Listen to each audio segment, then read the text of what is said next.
Hello friends, बहुत बहुत स्वागत है आपका हमारे यूट्यूब चैनल पे। तो फ्रेंड्स, वीडियो शुरू करने से पहले हम सबसे पहले आपको शिक्षक दिवस की बहुत बहुत बधाई देते हैं। हैप्पी टीचर्स डे सबको हमारी तरफ से। फिर यहाँ पे हम बात करते हैं अशासकीय सहायता प्राप्त संस्कृत विद्यालय में संविदा शिक्षक भर्ती के बारे में। तो हमारे बहुत से, हमने जो पिछली वीडियो डाली है तो बहुत से दोस्तों ने हमें मैसेज किया हुआ है कि बैंक ड्राफ्ट किस नाम से बनवाएं। उनके मतलब ढेर सारे सवाल हैं कि फार्म कहाँ मिलेगा, कुल सीटें कितनी हैं इसकी, और संस्कृत के अलावा इसमें और भी कोई विषय है कि नहीं। इस तरह से उनके ढेर सारे सवाल हैं, इसीलिए हमने ये वीडियो बनाई है। तो यहाँ पे इस वीडियो में आपके सभी सवालों के हम आंसर देने वाले हैं। तो इस वीडियो को आप लास्ट तक ज़रूर देखिएगा, और अगर इस वीडियो से आपको थोड़ा भी सहयोग मिलता है तो एक बार हमारे चैनल को लाइक और सब्सक्राइब ज़रूर कर लीजिएगा, जिससे इससे जुड़ी अन्य भी कोई खबरें हो तो हम आप तक पहुंचा सकेंगे। तो चलिए यहाँ पे हम देखते हैं, वीडियो को शुरू करते हैं। यहाँ पे क्या कह रहा है, आपके जो सवाल हैं उसके आंसर आपको हम इसी में देने वाले हैं। तो यहाँ पे शासकीय सहायता प्राप्त संस्कृत माध्यमिक विद्यालय में शैक्षिक सत्र 2021-22 एवं 22-23 के ग्रीष्मावकाश की अवधि को छोड़कर अथवा नियमित चयनित शिक्षक के आने तक। तो यहाँ पे हमारे एक फ्रेंड ने कमेंट किया था कि उन्होंने क्वेश्चन किया था कि ये हमें परमानेंट रखेंगे कि बस कुछ दिनों के लिए अस्थायी रूप से रखेंगे। तो यहाँ पे देख लीजिए आप, यहाँ पे लिखा हुआ है स्पष्ट रूप से कि चयनित शिक्षक के आने तक जो भी पहले होगा नितांत अस्थायी रूप से मानदेय पर शिक्षकों की व्यवस्था हेतु शासनादेश यह यहाँ पे जो है अस्थायी रूप से स्पष्ट रूप से देखिए यहाँ पे लिखा हुआ है कि अस्थायी रूप से आपको यहाँ पे रखा जा रहा है, न कि स्थायी रूप से रखा जा रहा है। जब चयनित शिक्षक आ जाएंगे तो आपको इस पद से त्यागपत्र देना पड़ेगा, मतलब आपको इस पद से हटना पड़ेगा। तो यहाँ पे आपकी जगह पे चयनित शिक्षक को रखा जाएगा। तो ये आपके लिए परमानेंट नहीं है देखा जाए तो। और आगे शिक्षा विभाग क्या करता है, ये संविदा वालों को सरकारी कर लेता है कि नहीं करता, ये तो उनके ऊपर डिपेंड है, क्योंकि नए नए इनके नियम लागू होते रहते हैं, तो उसे नहीं कहा जा सकता है। फिलहाल आप लोग ये फार्म तो ज़रूर भरिएगा। फिर यहाँ पे आगे देखते हैं, यहाँ पे फिर से वही बात कही गई है कि नितांत अस्थायी रूप से मानदेय पर शिक्षकों की व्यवस्था के संबंध में यह निकाली गई है विज्ञप्ति। आगे देखते हैं यहाँ पे अब देखिए विज्ञापन संख्या, ये आपका विज्ञापन संख्या दिया गया है। और पूर्व मध्यमा स्तर और उत्तर मध्यमा स्तर अध्यापक पद हेतु उत्तर प्रदेश में संचालित सहायता प्राप्त संस्कृत माध्यमिक विद्यालय में संस्कृत शैक्षिक सत्र 2021-22 एवं 22-23 ग्रीष्मावकाश की अवधि को छोड़कर अथवा नियमित चयनित शिक्षक के आने तक जो भी पहले हो नितांत अस्थायी रूप से मानदेय पर शिक्षकों के चयन हेतु शासन के पत्र संख्या, ये पत्र संख्या दिया गया है आपका। दिनांक जुलाई 2021 तक के क्रम में इच्छुक हर अभ्यर्थी से आवेदन पत्र आमंत्रित किए जाते हैं।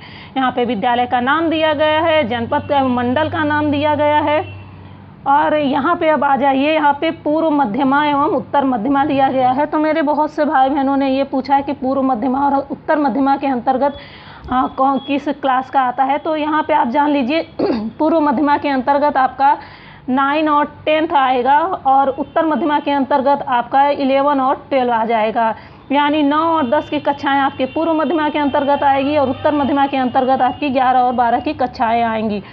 तो यहाँ पे आपका ये आपके इस सवाल का तो उत्तर आपको मिल गया होगा। अब आगे देखते हैं विषय एवं वर्ग।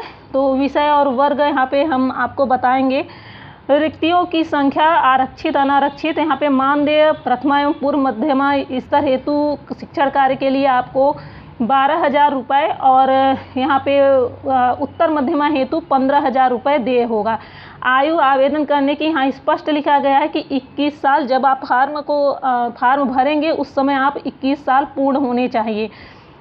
और शैक्षिक अर्हता चयन हेतु यहाँ पे शैक्षिक अर्हता बताया गया है। तो यहाँ पे मेरे बहुत से भाई बहनों ने पूछा कि ये विनियमावली 2009 परिष्टिक का क्या है, तो इसमें क्या कौन सी शैक्षिक अर्हताएँ मांगी गई है, तो वो हमने अपने नेक्स्ट वीडियो में दे दी गई है। उसमें आपको एकदम डिटेल से हमने बता दिया है कि कैसे, मतलब कौन सी शैक्षिक अर्हता और कैसे कब कितनी मांगी गई है, वो सब चीज़ आपको उस वीडियो में मिल जाएगा। यहाँ पे चयन प्रक्रिया देख लेते हैं। तो शासनादेश यहाँ पे जुलाई, यहाँ पे आवेदन हेतु यहाँ पे प्रावधानिक अनुसार शैक्षणिक गुणांक एवं साक्षात्कार में प्राप्त अंकों के योग के चयन पर होगी, तो आपकी चयन प्रक्रिया आपके शैक्षणिक गुणांक और साक्षात्कार में जो प्राप्त अंक पाएंगे तो उसके आधार पे होगी। तो यहाँ पे साक्षात्कार की हम बात कर लेते हैं। तो हमारे भाई बहनों ने पूछा है कि साक्षात्कार कैसा होगा। तो संस्कृत का ये जो संस्कृत की विज्ञप्ति है, तो इसमें साक्षात्कार आपको संस्कृत में ही क्वेश्चन मतलब पूछा जाएगा। तो आपको अपनी तैयारी अच्छे से करनी है, क्योंकि ये संस्कृत टू संस्कृत ही रहेगा। आपको संस्कृत में ही क्वेश्चन पूछा जाएगा और आपको आंसर भी संस्कृत में ही देना पड़ेगा। तो यहाँ पे आपके सवाल का आंसर आपको मिल गया होगा। जो भी मेरे भाई बहन ने पूछा था मुझसे कि ये साक्षात्कार कैसा होगा, संस्कृत में होगा तो संस्कृत का है तो संस्कृत में होगा, और इंग्लिश का है तो इंग्लिश में होगा। अब यहाँ आगे देखते हैं कि आवेदन हेतु अभ्यर्थी द्वारा अधिकतम 5 विद्यालयों में शिक्षक चयन हेतु। तो हाँ, यहाँ पे और भी लोगों ने पूछा है कि 5 विद्यालयों में 5 हर ज़िले से, तो ऐसा कुछ भी नहीं है। आप चाहे अपने ज़िले से करिए सिर्फ 5 विद्यालयों में करेंगे, चाहे किसी अन्य ज़िले से करिए तो 5 विद्यालयों में करेंगे, या तो आप अपने ज़िले से 2 विद्यालय और 3 अन्य विद्यालय में अन्य ज़िले से कर सकते हैं। इस तरह से आपको लेकिन टोटल सिर्फ 5 ही आवेदन करने हैं। तो आप 5 आवेदन किसी भी ज़िले से कर सकते हैं। और बहुत से भाइयों ने पूछा था कि सिर्फ उत्तर प्रदेश वाले ही कर सकते हैं, तो ऐसा नहीं है। उत्तर प्रदेश वालों के लिए आरक्षण की प्रक्रिया रखी गई है, और बाकी ये किसी भी प्रदेश के कर सकते हैं छात्र। यहाँ पे आगे देख सकते हैं आरक्षण। यहाँ अभ्यर्थी के चयन की तिथि को राज्य सरकार की विद्यमान आरक्षण नीति के अनुरूप प्रख्यापित प्रावधान के अनुसार होगा। आरक्षण का लाभ उत्तर प्रदेश के निवासी के लिए अनुमन है। तो यहाँ पे देखिए स्पष्ट किया गया है कि जो आरक्षण मिलेगा वो सिर्फ उत्तर प्रदेश के निवासियों को ही मिलेगा, क्योंकि ये उत्तर प्रदेश की वैकेंसी है। अन्य प्रदेश के अगर अभियुक्त इसमें आवेदन कर रहे हैं तो उन्हें आरक्षण का कोई लाभ नहीं मिलेगा, बाकी सभी शर्तें उसी प्रकार रहेंगी। अब यहाँ पे देख लेते हैं आवेदन शुल्क। तो आवेदन शुल्क पूछा है, तो यहाँ पे आवेदन शुल्क कैसा रहेगा। तो यहाँ पे सामान्य एवं पिछड़ा वर्ग के लिए 250 रुपये, और आर्थिक रूप से कमज़ोर वर्ग एवं अनुसूचित जाति के लिए यहाँ पे 150 रुपये, और अनुसूचित जनजातीय अभ्यर्थियों के लिए 100 रुपये का बैंक ड्राफ्ट या रेखांकित पोस्टल आर्डर संस्था प्रबंधक के पक्ष में देय होगा। तो यहाँ पे बहुत से भाई बहन ने पूछा था कि हम ये बैंक ड्राफ्ट या पोस्टल आर्डर किसके नाम पे बनवाएं। तो यहाँ पे मैं आपको स्पष्ट कर दूं कि आप जो बैंक ड्राफ्ट किसके नाम पे बनवाएंगे ये पूछ रहे थे। तो जैसे बैंक ड्राफ्ट आपको इस तरह से बनवाना है कि जिस भी स्कूल में आप जिस भी विद्यालय में फार्म भरने जा रहे हैं, तो उस विद्यालय के प्रबंधक के नाम पे आपको ये बैंक ड्राफ्ट बनवाना है। जैसे आपको बैंक ड्राफ्ट बनवाते समय लिखना है कि प्रबंधक और उस स्कूल का पूरा नाम, पता। जैसे यहाँ पे हम प्रयागराज का ले लेते हैं, तो जैसे प्रबंधक यहाँ कमलाकर संस्कृत पाठशाला शंकरगढ़, यहाँ पे विश्वनाथ संस्कृत महाविद्यालय कोरांव, तो इस नाम पे आप बैंक ड्राफ्ट बनवाएंगे। या तो एक दूसरा स्कूल का नाम लेते हैं, प्रबंधक वेद भवन संस्कृत महाविद्यालय सिंगेरी मठ अलोपिन बाग। तो इस तरह से आप उस प्रबंधक के नाम पे, उस स्कूल के नाम पे बैंक ड्राफ्ट बनवाएंगे, ना कि और हाँ, यहाँ पे एक और क्वेश्चन था आपका कि बैंक ड्राफ्ट एक ही बैंक ड्राफ्ट में हो जाएगा कि सब अलग अलग। तो देखिए, जब आप 5 अलग अलग स्कूलों में फार्म भरने जा रहे हैं जो कि शासकीय सहायता प्राप्त स्कूल हैं, तो आपको सामान्य रूप से जान लेना चाहिए कि आपको बैंक ड्राफ्ट भी अलग अलग ही बनवाना पड़ेगा। और सभी बैंक ड्राफ्ट को आप उस लिफाफे में, मतलब कि सभी बैंक ड्राफ्ट को आप बनवा लें, लेकिन उसकी एक छाया प्रति अपने पास रखें कि जिस समय आप साक्षात्कार के लिए जाएंगे तो उस समय वो आपसे मांगा जाएगा।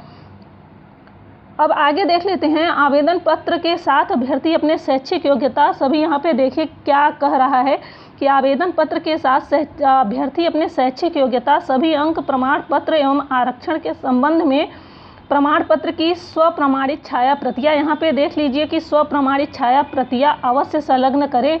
अभ्यर्थी के आवेदन पत्र निर्धारित प्रारूप व रजिस्टर्ड डाक द्वारा विद्यालय में अंतिम तिथि तक अवश्य प्राप्त हो जाना चाहिए, तथा उसकी छाया प्रति के संबंध में यहाँ पे जनपद जिला विद्यालय निरीक्षक के ईमेल पर प्रेषित किया जाएगा। यहाँ पे आप इसे अच्छे से पढ़ लीजिए, स्क्रीनशॉट ले लीजिए, या तो आप हमारी वेबसाइट में जाके इसे डाउनलोड कर लीजिए, वहाँ से पढ़ लीजिएगा अच्छे से। यहाँ पे ईमेल कहा है कि यहाँ पे विद्यालय निरीक्षक के नाम पे आपको ईमेल करना पड़ेगा और विलंब से प्राप्त आवेदन पत्रों को कोई भी विचार नहीं किया जाएगा। साक्षात्कार हेतु तो कोई यात्रा भत्ता देय नहीं होगा। अभ्यर्थी आवेदन पत्र के साथ प्रबंधक के पद नाम से निर्धारित शुल्क का, देखिए यहाँ पे स्पष्ट रूप से कहा गया है कि आवेदन पत्र के साथ प्रबंधक, यहाँ पे स्पष्ट रूप से कहा गया है कि आवेदन पत्र के साथ प्रबंधक के पद नाम से निर्धारित शुल्क या बैंक ड्राफ्ट रेखांकित पोस्टल आर्डर संलग्न करें। तो यहाँ पे प्रबंधक के नाम से आपको, उस स्कूल के प्रबंधक के नाम से आपको बैंक ड्राफ्ट या पोस्टल आर्डर बनवाना है। और फिर यहाँ पे माध्यमिक, यहाँ पे देख सकते हैं अभ्यर्थी माध्यमिक शिक्षा विभाग की वेबसाइट, ये माध्यमिक शिक्षा विभाग की वेबसाइट दी गई है। हम आपको यहाँ पे जूम करके दिखा देते हैं। ये माध्यमिक शिक्षा विभाग की वेबसाइट दी गई है, आप इससे पूरी जानकारी देख सकते हैं। किसी तरह की आपको अगर जानकारी चाहिए तो आप इस पे जाके पूरी जानकारी देख सकते हैं। नेक्स्ट यहाँ पे देखते हैं आवेदन पत्र का प्रारूप। तो यहाँ पे आ जाइए। अब हम यहाँ पे कहेंगे कि हमारे बहुत से भाई बहनों ने, एक दो नहीं बहुत से भाई बहनों ने ये पूछा है कि हमें आवेदन पत्र कहाँ मिलेगा।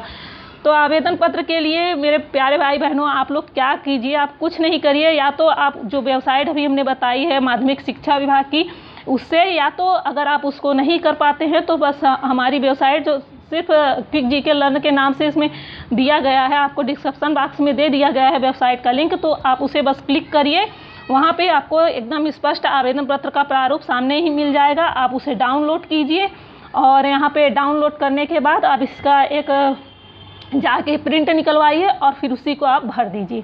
और आपको कुछ नहीं करना पड़ेगा आवेदन पत्र के लिए, आपको कहीं ढूंढना नहीं पड़ेगा। ये किसी दुकान में नहीं मिलेगा, कहीं भी नहीं मिलेगा आपको। इसी तरह से आपको ये फॉर्म भरना पड़ेगा।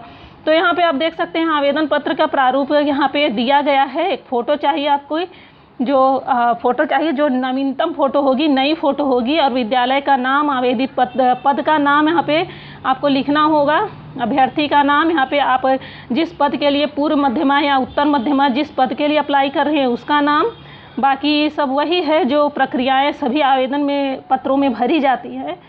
हर चीज़, पत्राचार का पता, ईमेल, मोबाइल नंबर, और यहाँ पे बैंक ड्राफ्ट है, पोस्टल आर्डर या बैंक ड्राफ्ट, बैंक डाकघर का नाम जहाँ से आपने ये बनवाया है, और ये सब चीज़ें। फिर यहाँ पे आप देख लिए योग्यता आपकी, जो भी आपने किया है, पूर्व मध्यमा और यहाँ हाई स्कूल, उत्तर मध्यमा, इंटरमीडिएट, यहाँ पे देखिए ये भी दिया हुआ है, पूर्व मध्यमा, उत्तर मध्यमा, हाई स्कूल को पूर्व मध्यमा, उत्तर मध्यमा, इंटरमीडिएट को किया गया है। आप लोग इसे भी देख लिए होते तो आपको पता चल जाता कि पूर्व मध्यमा और उत्तर मध्यमा के अंतर्गत किस क्लास को मतलब रखा गया है। तो यहाँ पे आपको सारी अपनी डिग्री लगानी हुई भरना है, यहाँ पे उसके पूर्णांक और प्राप्तांक और विषय भरने हैं। और यहाँ पे आवेदक के हस्ताक्षर हो गए, नाम और पता, और इसके अलावा यहाँ पे दिनांक, संलग्न का विवरण, आवेदक के हस्ताक्षर, नाम, पता। इसके अलावा आपको कुछ भी नहीं करना है। यहाँ पे कहीं भी किसी भी ज़िले का नाम वगैरह नहीं दिया गया है। ये सब आपको लिफाफे के ऊपर, जिस लिफाफे में भरेंगे उसके ऊपर आपको भरना है। तो वो भी हम बताएंगे आप किस तरह से लिखेंगे और किस तरह से करेंगे। आइए यहाँ पे हम देख लेते हैं कि क्या अभ्यर्थियों के लिए सामान्य निर्देश दिए गए हैं। नियुक्ति के लिए ऐसा पुरुष अभ्यर्थी पात्र न होंगे। यहाँ पे आप इस निर्देश को बहुत अच्छे से पढ़ लीजिएगा। यहाँ पे नियुक्ति के लिए ऐसा पुरुष अभ्यर्थी पात्र न होंगे जिसकी एक से अधिक पत्नियाँ जीवित हो, या कोई महिला अभ्यर्थी पात्र न होगी जिसने ऐसे पुरुष से विवाह किया हो जिसकी पहले से ही एक पत्नी जीवित हो। नेक्स्ट देखते हैं, कोई भी अभ्यर्थी पात्र नहीं होगा जब मानसिक शारीरिक दृष्टि से उसका स्वास्थ्य अच्छा न हो और किसी ऐसे शारीरिक दोष से युक्त न हो जिसमें उसे अपने कर्तव्यों का दक्षतापूर्ण पालन करने में बाधा पड़ने की संभावना हो। नेक्स्ट है, आवेदन पत्र समस्त वांछनीय प्रमाण पत्रों की स्वप्रमाणित प्रतियों को संलग्न करें, एक ही लिफाफे में प्रेषित किया जाए। आप अपने सारे आवेदन पत्र एक ही लिफाफे में भर के देंगे, न कि अलग अलग करके। साक्षात्कार के समय अभ्यर्थी द्वारा मूल प्रमाण पत्र प्रस्तुत किया जाए। तो आपको साक्षात्कार, जब आप साक्षात्कार के लिए जाएंगे तो आप सारे अपने मूल प्रमाण पत्र सब कुछ लेके जाएंगे उस समय। यहाँ पे अपूर्ण, त्रुटिपूर्ण, निर्धारित रूप से विभिन्न प्रारूप पर तथा पठनीय आवेदनों पर विचार नहीं किया जाएगा, उन्हें निरस्त समझा जाएगा। तो आवेदन पत्र अच्छे से भरिएगा जिससे समझ में आए और कहीं भी गलतियाँ ना हो। विलंब से पहुंचने वाले आवेदन पत्र अस्वीकार कर दिए जाएंगे। डाक विलंब का उत्तरदायित्व स्वयं अभ्यर्थी का होगा। अगर डाक विलंब से पहुंचता है तो ये उनका नहीं होगा उत्तरदायित्व, ये आपका उत्तरदायित्व होगा। आवेदन पत्र में यथास्थान अपना नवीनतम फ़ोटो अवश्य चिपकाएं। तो यहाँ पे दिया गया है कि आप अपनी नई फ़ोटो ही चिपकाएं, पुरानी फ़ोटो न लगाएं। नेक्स्ट है, आवेदन पत्र केवल रजिस्टर्ड डाक द्वारा भेजा जाए तथा लिफाफे पर पते वाले स्थान के ऊपर, यहाँ पे अब ये चीज़ आप ध्यान देने योग्य है, इसे आप ठीक से देखिए, स्थान के ऊपर बाएं कोने पर विज्ञापन संख्या, पद का नाम, विषय का नाम, वर्ग स्पष्ट शब्दों में अवश्य लिखें। तो यहाँ पे आपको बताया गया है कि लिफाफे पर पते वाले स्थान के ऊपर बाएं कोने पर, इस चीज़ को आप अच्छे से देख लीजिए, जिससे यह न पूछिएगा कि अब लिफाफे में हम किस तरफ क्या लिखें। तो यहाँ पे स्पष्ट रूप से बता दिया गया है, आपको स्क्रीनशॉट ले लीजिएगा बल्कि, कि आप कैसे उसे किस जगह पे उसका पता लिखेंगे। नेक्स्ट देखते हैं, केवल एक विषय एक यहाँ पे एवं एक विषय एवं एक वर्ग के लिए केवल एक ही आवेदन मान्य होगा अथवा आवेदन पत्र के लिफाफे पर किसी एक विषय के ही पद का उल्लेख होना चाहिए। यहाँ पे दो विषय के लिए आप नहीं, एक फार्म एक विषय के लिए भरेंगे, 2 विषय के लिए एक ही फार्म से काम नहीं चलाना होगा, ठीक है। नेक्स्ट देखते हैं, शैक्षिक अर्हता के लिए अंक पत्र, प्रमाण पत्र, स्थायी प्रमाण पत्र, अंतिम संस्था द्वारा प्रदत्त चरित्र प्रमाण पत्र दिए गए क्रम के अनुसार यथा स्थान संलग्न किया जाए और उन पर संलग्नक संख्या भी अंकित की जाए। तो जितना आपने फार्म रखा है सभी को गिनकर कितने हैं आपके, वो संलग्नक संख्या आपको उस पर लिखना पड़ेगा। आरक्षित अभ्यर्थी अपने आवेदन पत्र के साथ शासनादेश अनुसार सक्षम अधिकारी द्वारा निर्गत निर्धारित प्रारूप पर नवीनतम जाति प्रमाण पत्र संलग्न करें। अगर आपको किसी भी प्रकार का आरक्षण चाहिए जिस पे भी, तो वो आप आरक्षित देखें, यहाँ पे लिखा है आरक्षित अभ्यर्थी अपने आवेदन पत्र के साथ शासनादेशानुसार सक्षम अधिकारी द्वारा निर्गत प्रारूप पर नवीनतम जाति प्रमाण पत्र। तो अगर जाति का आरक्षण लेना है तो जाति प्रमाण पत्र जरूर दीजिएगा, उसे ना भूल जाइएगा। नेक्स्ट है, आपका आवेदन पत्र के साथ प्रेषित किया जाने वाला बैंक ड्राफ्ट सही एवं पूर्ण होना चाहिए। बैंक ड्राफ्ट के त्रुटिपूर्ण होने की दशा में आवेदन पत्र निरस्त कर दिया जाएगा। अब यहाँ पे नेक्स्ट देख लेते हैं, अभ्यर्थियों को पात्रता के संबंध में अभ्यर्थी विज्ञापन को ध्यान से पढ़ें। यदि पूर्णतः द्वारा अधिकतम 5 लिफाफे विद्यालयों में आवेदन किया जा सकता है। तो यहाँ पे आप सिर्फ देखिए, यहाँ पे स्पष्ट लिखा गया है कि आप सिर्फ 5 विद्यालयों में ही आवेदन कर सकते हैं और अभ्यर्थी द्वारा इस हेतु एक घोषणा पत्र प्रस्तुत किया जाए। तो आपको एक घोषणा पत्र भी तैयार करके देना पड़ेगा। आवेदन पत्र में कोई भी प्रविष्टि मात्र अंकित होने से स्वीकार नहीं की जाएगी जब तक कि उसके लिए सही व निर्दिष्ट प्रमाण पत्र साथ में संलग्न न किया जाए। आवेदन पत्र में जो भी आप देंगे उसका एक प्रमाण पत्र जरूर रहना चाहिए, तभी वह स्वीकार किया जाएगा, नहीं तो नहीं स्वीकार किया जाएगा। आवेदन पत्र में अंकित प्रविष्टियों के समर्थन से में समस्त प्रमाण पत्र आवेदन पत्र के साथ संलग्न किया जाना अनिवार्य है। अभ्यर्थी में भरे हुए आवेदन पत्र एक बैंक ड्राफ्ट की फ़ोटो प्रति अपने पास सुरक्षित रखें। तो यहाँ पे आप देखिए, बैंक ड्राफ्ट आपको आप लिफाफे के साथ भेज देना है और उसकी जो फ़ोटो प्रति है वो अपने पास सुरक्षित रख लेनी है, सबूत के तौर पे कि हमने यहाँ पे बैंक ड्राफ्ट बनवा के दिया है। साथ ही आवेदन पत्र प्रेषित करने के प्रमाण स्वरूप रजिस्ट्री या स्पीड पोस्ट की रसीद को मूल रूप में अपने पास सुरक्षित रखें। अब यहाँ पे जब आपने रजिस्ट्री की है या स्पीड पोस्ट की है तो उसकी भी रसीद अपने पास रखें, यथा समय विभाग की मांग पर प्रस्तुत कर सके, जिससे आप उसे विभाग अगर आपसे मांगे तो आप उसे दे सकें। अब यहाँ पे नेक्स्ट देखते हैं, विज्ञापित पदों के किसी विषय में अर्हता के संबंध में यदि कोई अभ्यर्थी जानकारी प्राप्त करना चाहे तो उत्तर प्रदेश माध्यमिक संस्कृत शिक्षा परिषद संस्थाओं के प्रधानों, अध्यापकों एवं संस्थाओं के अन्य कर्मचारियों की नियुक्ति यथाशर्त नियमावली 2009 में वर्णित शैक्षिक अर्हता के अनुसार होगी, जैसी प्रविष्टि क में दी गई है।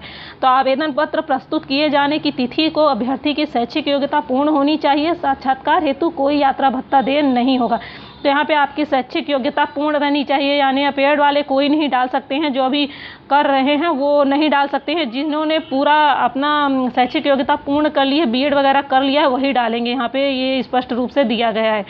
साक्षात्कार के समय अभ्यर्थियों द्वारा कोविड-19 प्रोटोकॉल का पालन किया जाना अनिवार्य होगा।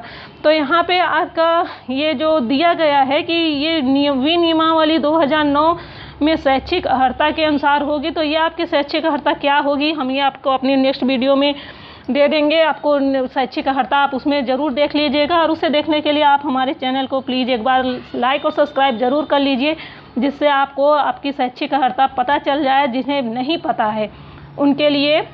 और जिन्हें पता है तो भाई वो अपना फार्म ज़रूर भर लें, जल्दी से जल्दी भर लें, नहीं तो देर होने पे उनकी कोई जिम्मेदारी नहीं होगी, तो आप ही की जिम्मेदारी रहेगी। तो देर होने पे जानते हैं आप चयन प्रक्रिया से बाहर हो जाएंगे।